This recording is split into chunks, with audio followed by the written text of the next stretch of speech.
Welcome to Time with Theresa Around the World, bringing you up close and personal conversations with Christian leaders, authors, artists, filmmakers, talents, and celebrities from across the globe. Theresa and her guests are sure to warm your heart and encourage your soul. And now, your host, Theresa Westbrook.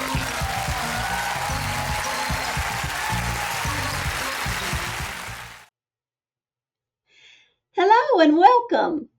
Friends, you're going to want to share this program with all the teenagers you know because today's guest is Mr. Aaron Schwartzbart. Aaron is an award-winning rocket scientist and a 5-time champion race car driver.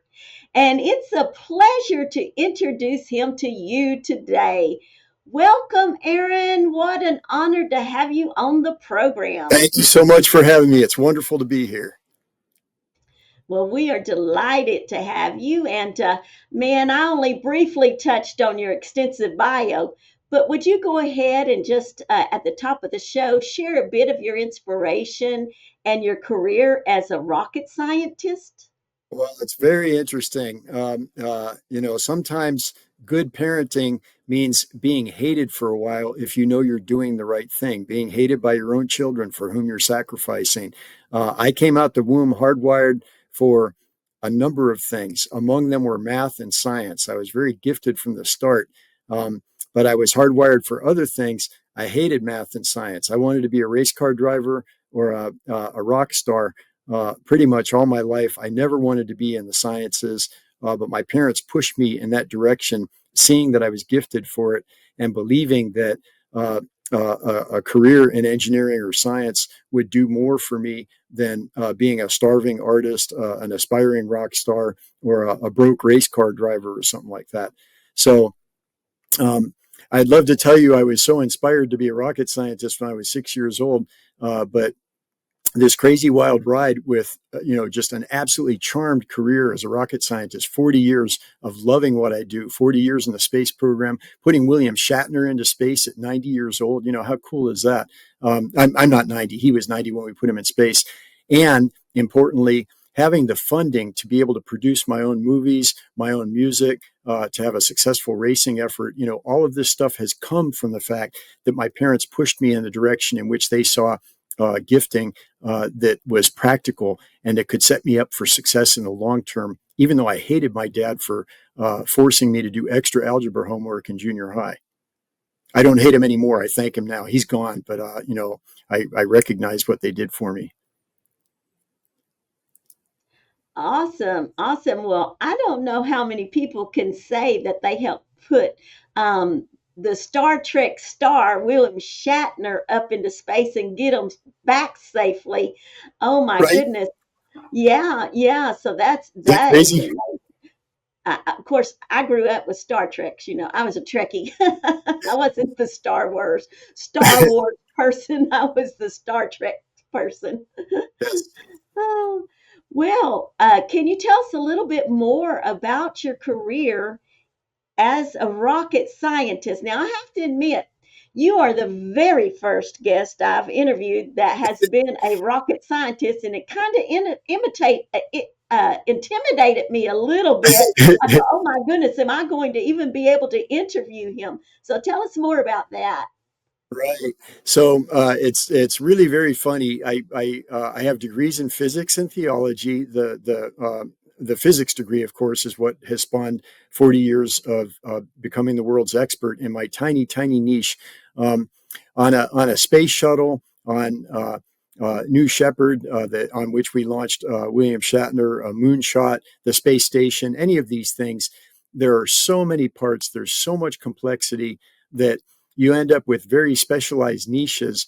There could be 10,000 different experts on one vehicle, where each expert is an expert on one nut or one bolt or one washer or something like that. I'm exaggerating slightly, but it's not much of an exaggeration. When you wrap aluminum foil around a stick of dynamite and put an ant on top of that stick of dynamite, and that ant is your loved one, and you light the fuse and you hope for the fire to all come out the bottom instead of blowing out everywhere and killing the ant, That's a very dicey proposition. That's highly risky, very complex. So that's essentially what we're doing. We put astronauts on top of a rocket. I am the world's expert in speed and proximity sensors for liquid rocket engine turbomachinery. And I joke about this a little bit, but it's not much of a joke. The expertise that I've developed over the last 40 years, I've written the curriculum, I've trained 100 other engineers, I have dozens of innovations and a number of patents and stuff in this area, and important failure analyses related to life and death for astronauts. That technology itself is actually nothing more than a child's science project, like you'd have in a 6th or 7th grade science fair. A coil of wire wrapped around a rusty nail, basically, wound around a rusty nail. It gets a little bit more elaborate when it's in a piece of turbo machinery the size of a small block Chevy that is converting 50,000 horsepower. And that's not the engine. That's just the fuel pump for the engine. And it's plus 2,500 degrees Fahrenheit at one end, minus 400 something Fahrenheit at the other end. It's going 45,000 RPM. There's vibration on the little gadget that's tantamount to like a jackhammer on a Rolex watch.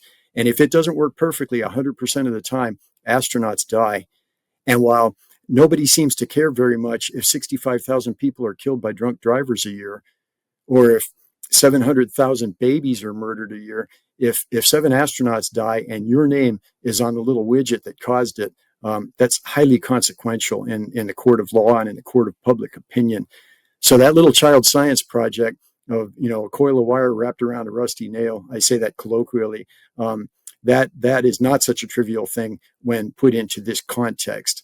And without really planning on it, my life has been an exercise in probabilistic career trajectory. None of this was the result of careful planning. All I ever wanted was to be a rock star or a race car driver.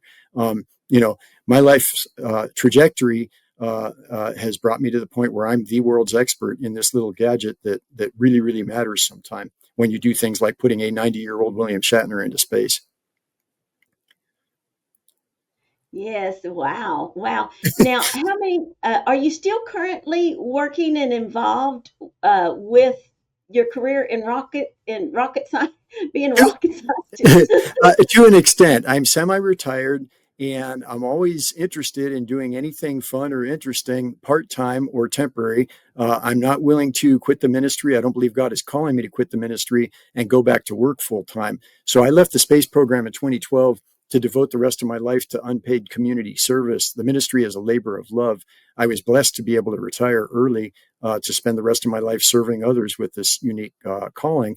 But then I got enticed back in 2020 with Blue Origin. You may or may not be aware, your viewers may or may not be aware, the space program for many, many years, the heyday of the space program, it was the playground of congressmen and retired fighter jocks and admirals and such.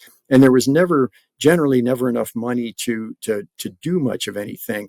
The federal budget for space exploration is very, very tiny percent of the total federal budget. And then it morphed into the playground of rock star investors, Jeff Bezos, Elon Musk, and Sir Richard Branson. And all of a sudden, all kinds of really cool stuff is happening in the space program because these investors, they're either better funded than Congress ever was for this endeavor, or they're more willing to take a risk, or perhaps both. I don't know. So all of that to say, I got lured out of early retirement. I was insistent that I was only going to do it part-time. And yes, I'm still involved as an advisor only. I have no decision-making authority. I'm not responsible for schedule or budget or anything like that. But I'm still involved sporadically as an advisor, as the guy who's blown up a bunch of stuff, advising the youngsters who are carrying all the weight, but they don't have the experience with losing 13 astronauts and 1 civilian school teacher on their watch like I do from my experience. Wow. Yeah. Yes. Well, I kind of thought they might be keeping you around as a consultant or something Yes. with all of Yes. your expertise and skill. Yes. And I'm never going to fly in a rocket. I'm never going to. But if I ever did, I would want somebody that really cared about it like you do. Thank you, ma'am. Thank you, ma'am. And So, interestingly, little side note, maybe this will be of use to somebody watching this show one day. If they're not in my shoes today, maybe they will be one day. not every smart cookie is creative. Creative and quote unquote intelligent and quote unquote educated. Those are three different things. There are some very creative rock stars that aren't highly educated, but they're really creative. There are some very educated people that don't have a creative bone in their body. They're very good consultants and advisors at solving problems or doing detective work or turning a crank or something like that. I happen to be a creative as much as I'm a smart guy. So even this late in the game, as an advisor with no decision-making authority, I'm still getting patents for my inventions. The people that I'm advising are patenting my work as we speak. So I'm still able to be creative, even though I left the day job thing, 13 years ago. Wow. Well, and I just wonder, did you ever, or have you ever had a desire to travel into space and be an astronaut? No, it's so funny. I'm fearless with a steering wheel. I'm fearless with a keyboard. I'm fearless with a microphone. I'm not so brave when it comes to heights. I don't like heights. So I I would be happy to go 24,000 miles an hour on the ground, but I'm not so sure about going up there. I'm happy to wave to them from the ground. It's good for people that aren't afraid of heights like I am. Well, I knew you liked speed, so I don't know how you could get any faster than the rocket. Right, So, right, right. well, before we move into talking more about the race car driving, is there anything else you would like to share about your career as a rocket scientist, or any advice for the young people out there, or anyone who's really into physics and things? So many things. If I could share just one thing, because we have limited time here, you may have noticed I'm chatty and passionate about my stuff, so you won't hurt my feelings if you shut me up or speed me up. But if I had to pick just one thing for the people watching that might be interested in a career in rocket science or anything else for that matter, it is this. I've concluded from 40 years of being an award-winning rocket scientist, the expert in my field, 40 years of heavy study, academia, and heavy application, putting that stuff to use, with astronauts' lives dependent upon it. I've concluded there are only three things in the universe. There are only three elements that make up the entire universe. This is going to sound absolutely heretical to you because you've seen the periodic table it's got nickel and it's got hydrogen and helium and molybdenum and selenium and argon and carbon, all kinds of things on that periodic table. No, I've concluded the entire universe is made up of only three elements. And do you know what those three elements are? Any guess? After 40 years in the space program, I will tell you: facts, opinions, and allegations. I think that everything in the universe, including the periodic table and all those other all the elements listed in the periodic table, everything in the universe falls into at least one of those three columns: facts, opinions, or allegations. Some things could be an opinion and an allegation simultaneously. Some things could move from the opinion column to the fact column. They might move around as we learn more. You put the bag in the microwave, it has the word popcorn written on it. That's an allegation. You don't know what's in the bag yet. It's not a fact and evidence what's in the bag. It's an allegation that's popcorn. Then you turn the microwave on. It's a fact that you put it in the microwave, and you turn the microwave on. You hear a popping sound. It's a fact that you hear a popping sound. You smell a buttery aroma. That's a fact. And you see the bag swell. That's a fact. But you haven't opened the bag yet. It's not a fact and evidence that there's popcorn in the bag. The notion that there's popcorn in the bag is an opinion. Now, that is an opinion that compares favorably with facts. That compares favorably with the popping sound, the swelling of the bag, and the buttery aroma. And it compares favorably with the allegation. The word popcorn is written on the bag, but it is not a fact and evidence that there's popcorn in the bag. You would be reasonable in saying, we don't know for sure what's in the bag until we open the bag. You would also be reasonable in saying, I suspect there's popcorn in this bag.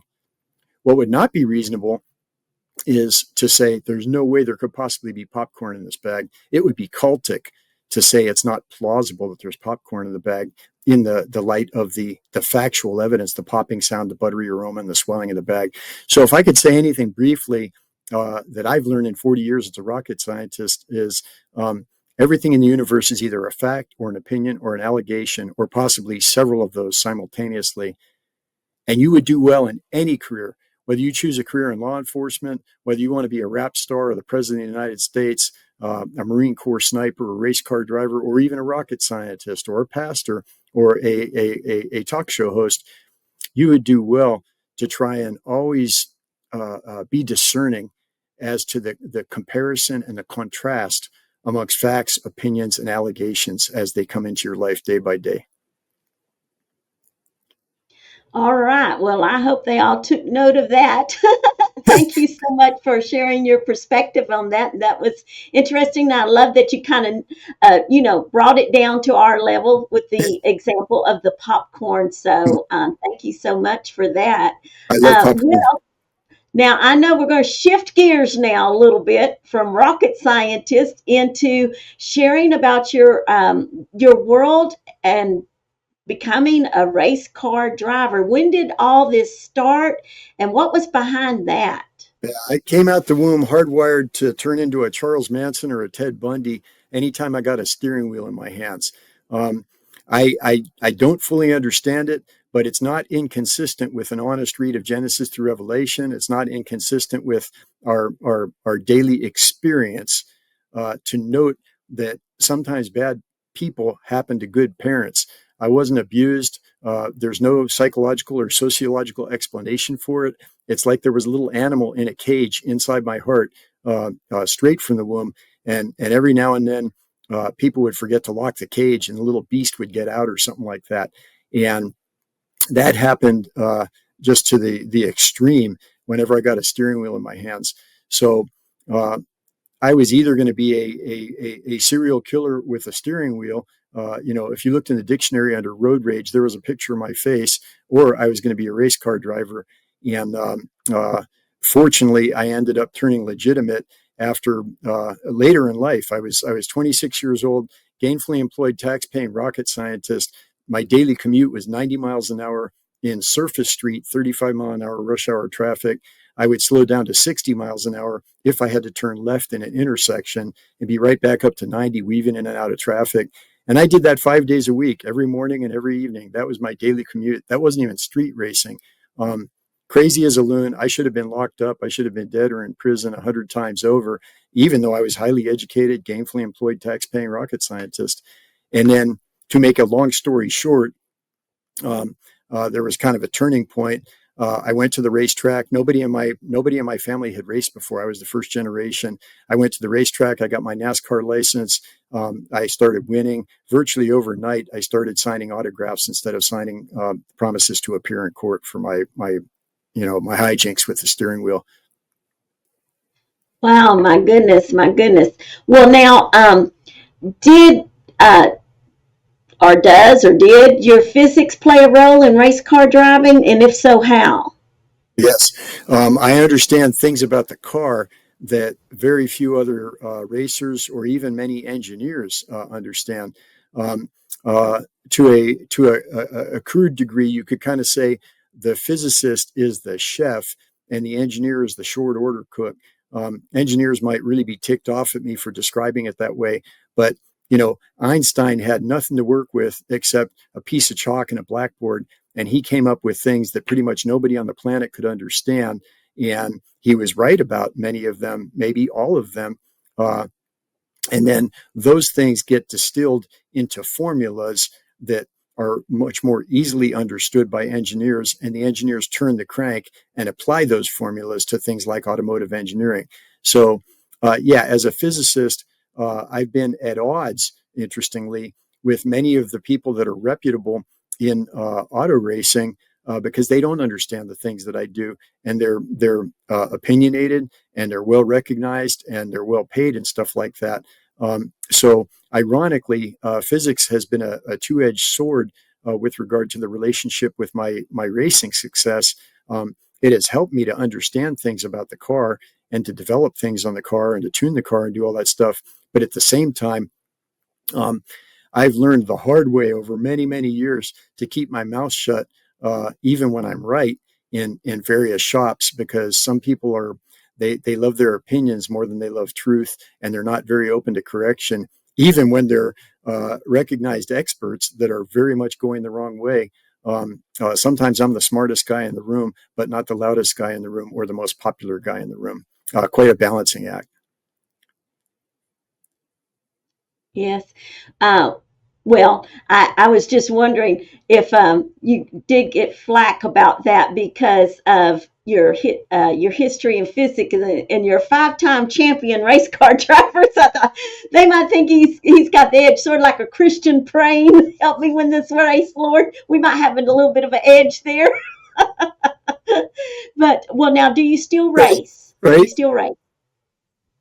Yes. Yes. Do you, Yeah. you For the do? first Okay, time good. in 40, yes, yeah, we're competing for the championship, the 2025 championship with the National Auto Sport Association, with the John 316 car, in which I've won 5 championships. But for the interesting question you asked, for the first time in 40 years, my ministry has grown so much now that I can't drive a full season myself. And I wrestled for about 6 months with whether God would have me quit. Am I at the end? I'm 62 years old. I'm kind of slowing down. I'm not slowing down behind the wheel, but I'm slowing down as far as I'm not a 30-year-old kid anymore, burning the candle at both ends and such. And God has just elegantly handled that for me. It's so beautiful. A very distinguished, well-recognized 7-time champion, uh, uh, named Dr. Karen Salvaggio. She was a mechanic on aircraft in the Air Force for 9 years. So her car preparation and her org skills and her leadership skills are just absolutely immaculate. I'm kind of a ditzy creative for all that I've achieved. I've achieved it as kind of a ditzy creative teenager more than like a military person. I've never been in the military or anything. Dr. Salvaggio, on the other hand, she's ex-military, impeccable car prep, great driver, 7-time champion, and she's retired from the school system where her doctorate is in education, and she was the superintendent of a very large school system in California. So she has come aboard in collaboration with Motor Gospel Ministries as a co-driver, and she is now competing. She's driving about half the races in her car, and I'm driving about half the races in the John 316 car. So yes, still competing, but definitely dialing it back as far as the actual hands-on driving, because of how much the ministry has grown now. Wow. Happily, yeah. Wow. Yes, that's awesome.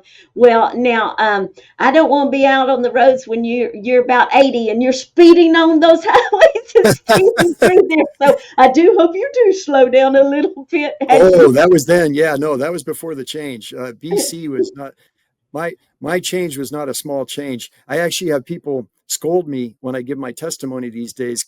They scold me for exaggerating, and I'm not exaggerating. I was when Paul talked about what life was like when he was Saul, he was not exaggerating. Yeah. Sometimes our change is a very large one. No, I when I'm in the car, despite these skills that would allow me to run an inch off of somebody's back bumper without endangering them, I ask myself, how closely would I follow if Billy Graham were driving the car in front of me? How closely would I follow if my mom were driving the car in front of me? That's how I drive for the past 30 years since the change on the street. Racetrack, very different story. Yeah. Yeah, yeah. Well, now our time is quickly getting away, and I definitely want you to take a couple of minutes and share more about your non-religious community services that you offer. Mhm. So several things. And in none of this do I hide the fact that I'm a Jesus freak. I'm a Jesus freak 24/7. When a Hell's Angels goes into a bar just because he's thirsty, he's not there on a recruiting mission. He's there to quench his thirst. But don't ask him to take off his colors. So it's a little bit of a balancing act, and I think many Christians unfortunately get this wrong in both directions, according to an honest read of the Bible. Um, the balance that I think is consistent with an honest read of the Bible is when you are doing compassion, it should be compassion, not a bait and switch, not an attractive marketing technique or something like that. It should be motivated by genuine compassion. Jesus was the picture of genuine compassion. And sometimes that meant feeding 5,000 people without making an altar call. Sometimes that meant feeding 5,000 people purely because of compassion with no other agenda. As soon as you start sneaking in another agenda, you're going up against Paul, who said, we don't employ shrewdness, but by the plain proclamation of the gospel. Paul was about being honest and being sincere in what he did. Um, despite his saying, I became all things to all people, he in no way, in context, in no way was saying he was like a con artist with another agenda or something like that. So my interesting balance where that's concerned is when kids are sentenced by the courts to community service because they're endangering people with dangerous illegal street racing, I never bring up the gospel. I won't hide the fact that I'm a Jesus freak. They know I'm a pastor. It's on my business card and stuff. It says John 3:16 on my race car. I don't take off Jesus colors for anybody, but I don't try and sneak anything in there. I don't try to pressure them to pray to a God in whom they don't believe. I don't try to pressure them to read a book in which they don't believe. None of that stuff. It's completely contextually appropriate to kids being sentenced by the courts for community service to be humiliated by us motorsports professionals at 150 to 200 miles an hour at racetracks throughout the Western United States so they can make it to adulthood without killing themselves or anybody else. Now, in that context, the Holy Spirit sometimes opens doors. The kids ask me questions. People get saved, stuff like that. But it's never a spin job. There's never anything disingenuous about it. So that is what I like to call non-religious benevolence in the community, even though it's all motivated by the love of Christ, of course. And then the other thing is, whenever Boeing or anybody like that would send me into the schools, for 20 years, they would send me into the schools to speak motivationally to young people about math and science. I would keep it contextually appropriate. I was there to talk about math and science, not to preach the gospel, even though I wouldn't hide my faith. My non-religious type of community service involves a lot of STEM education, math, science, helping kids make it to college, career counseling, employment counseling, all kinds of things like that. That's awesome. Well, now we only have about maybe a minute and a half, but I think it's very important because we've got parents and grandparents who's going to be watching this program, and I think they would benefit from some quick tips on keeping their teenage drivers safe. Can you offer them some help quickly? Yes. The probably the single biggest the how to say it, the most impactful, if we have only a minute and a half or less now, the most impactful thing is reaction time is finite. No matter how good you think you are, you're not that good. I'm not that good. Your reaction time is finite. It takes you the blink of an eye, a minimum of the blink of an eye, 250 seconds just to move your foot from the gas to the brake. And then from the time you hit the brake, depending on how fast you're going, the car could take several hundred feet to stop. So if you think of no matter how good your teenager thinks he or she is playing video games or whatever like that, nobody can react. No human being can react faster than around 250 milliseconds when moving a quarter of a second, a blink of an eye, when moving the foot from the gas to the brake. If that teenager is on a cell phone and trying to read a message, your eyes are off of the road. You're driving blind for much, much more than the blink of an eye. You could be driving blind easily for 3 to 5 seconds. And at speed, 3 to 5 seconds, you could go 3 football fields. That's not an exaggeration. You go 3 football fields driving blind. My niece was permanently disabled in the prime of life, 16-year-old kid, headed for the Marines, headed for law enforcement, smart kid, had everything going. And some ditzy teenager on a cell phone ran her over in a crosswalk. And her life will never be the same. And that teenager can never take that back. That will haunt the teenager for life. It certainly haunts my niece for life. I don't want to see that happening for anybody. You don't have to be an evil outlaw with a steering wheel like I was for the first 30 years to merely be irresponsible and not realize that reaction time is finite. Put that cell phone down and drive. Oh, that is so good, Aaron, and so important. Thank you for sharing that. And I just quickly, maybe 1 or 2 more tips, real quick. The engineers design roads because they understand things that you don't understand. You might see a turn that says 45 miles an hour recommended speed, and you know you can make that turn at 90 miles an hour because of the sharpness, and you have a brand new Corvette or something like that. But you might not know everything that the engineers know that designed that road. If that turn has a dip, or if that turn has an elevation change, if the hill crests in the middle of the turn, and you take that turn at 90 miles an hour, maybe you could if it were flat, but because it has an elevation change, you're going to be airborne at the crest. You're going to fly head on into traffic. You're going to kill somebody in a head-on collision because you think you know better than the engineers that designed the road. Pay attention to those recommended speed signs, even if they seem much slower than you think you could do it. They're there for a reason. Absolutely. Thank you so much. I'm sure no matter where you live, you have seen many speeding on our highways and streets, putting themselves and others in great danger. So please share this important interview with everyone who drives. By doing this single act of kindness, you will be saving lives. Thanks for watching and be safe out there.